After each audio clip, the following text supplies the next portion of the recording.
Hello and welcome to another edition of Axcess Baseball Weekly. I'm your host, Vinny Masana.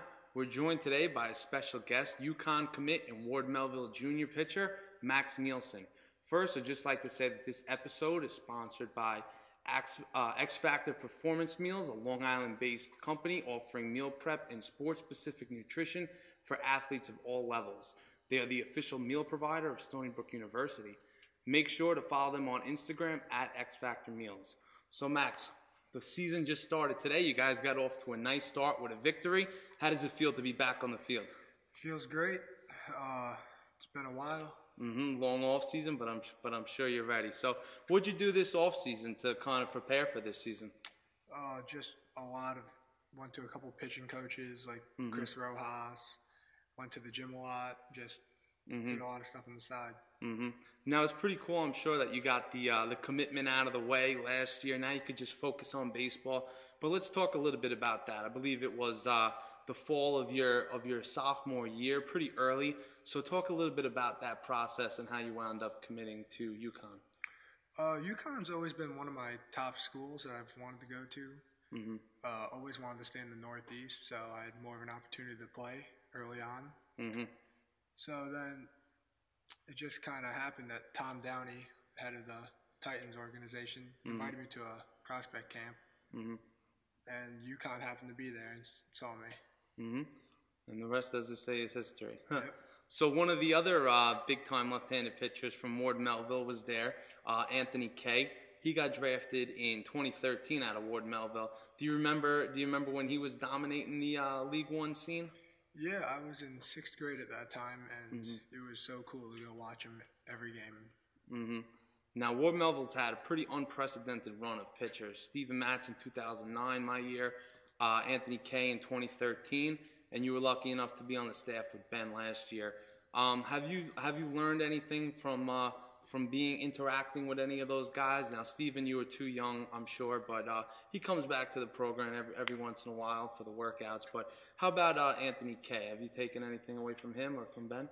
Yeah, him and Ben and Anthony have been such a big impact on my pitching career. From Anthony teaching me like change-up grips, how to locate my fastball better, and Ben just being there for like moral support, helping me keep my composure when things aren't going my way.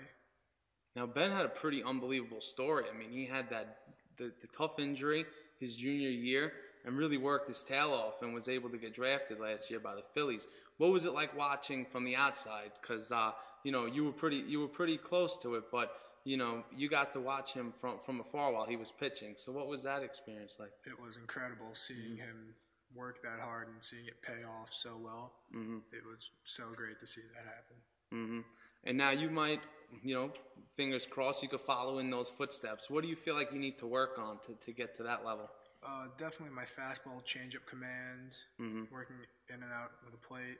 And yeah, that's basically what I got to do. And now you're also a hitter. What do you take more pride in, or is it the same? It's definitely my pitching. I take a lot more pride in my hitting, but I love to hit. So. Awesome. So you guys, in my estimation, are the favorite in Class AA. I mean, you were right at the finish line last year, lost in the semifinals to West Islip. It took a really good performance from them. What do you feel like you guys need to do to get over that hump this year? I mean, it's not like you're that far away, 20 wins, and you're returning almost all the staff with the exception of Ben. We really just need to hit the ball and score some runs. I believe in our pitching staff and our defense. Just the hitting's got to be there. Now, you guys have always been a pretty predominantly pitching and defense team, and I don't think this year is going to be any different. Lucky enough to have a great shortstop in Logan Duran. What is it like pitching with him behind you? It makes the game so much easier. When you see the ball hit in that direction, you're like, oh, he can probably get that, or wow, he's going to make a good play on this. And it just takes so much more stress off when you're throwing. And you got to play with him in the summer ball last year, right? Yeah, I got to play with him probably the last 6-7 years of my life, and he's such a good player. So you just come to expect great plays from players like that. Yeah. Now, for a second, let's backtrack and talk about when you were younger. Who were some players or position players, pitchers, whatever it may be, that you emulated growing up? I was always a fan of Andy Pettit. He was a great lefty, had a great pickoff move, and just really kept the game in control. It always seemed like he won those big games too. Is that something that you strive to be? I hope so. So what's it like in League One? You guys always seem to be playing, it's always tough games. This year especially, I think there's about 4 or 5 teams that could be playoff teams. Every game knowing that you got to go out there and bring your best. So what's the mentality like knowing that every day you need to bring it? Just to go out there and have a great time, enjoy the time I get to play with my friends, because it's going to be the last time eventually I get to play with them. So just enjoy every second of it and have some fun. I feel like that might prepare you better for college ball too, because when you get to college, it's going to be the same way, playing conference ball every weekend, knowing that you really gotta get after it. Do you feel like pitching in League One might prepare you for the next level? Yeah, definitely, because so many hitters are so good in League One that you really have to make good pitches to get them out. Now, another player I wanted to mention last year, Joey Roselli. You guys, you had a really good offense, and a lot of that was him. What was it like playing with him last year, and what did he mean to the team? He was a huge part of that team. He really kept the team together. He was the centerpiece of it. He was definitely one of the best captains that a team could ask for. Now, when you were in 8th grade, you were lucky enough to get called up to varsity. What was it like being the youngest guy on the team? Was it overwhelming? At first, yeah, but the guys were so nice and just so welcoming. It just made it real easy to kind of fit in. Yeah, and that's huge, because you don't want to feel like you're getting ostracized, or you're on the outside looking in. So do you feel like now, being one of the upperclassmen and one of the returning all-county guys, that now it's your responsibility to kind of tutor a younger guy like a Brian Silverio?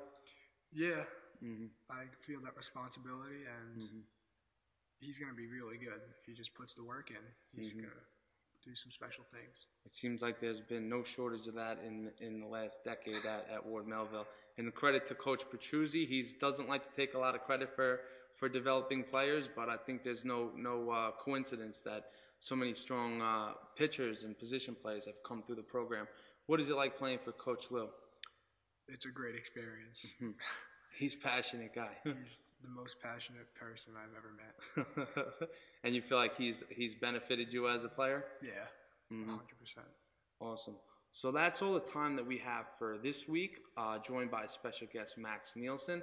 Max, thank you very much for your time, and best of luck this season. Thank you for having me. My pleasure.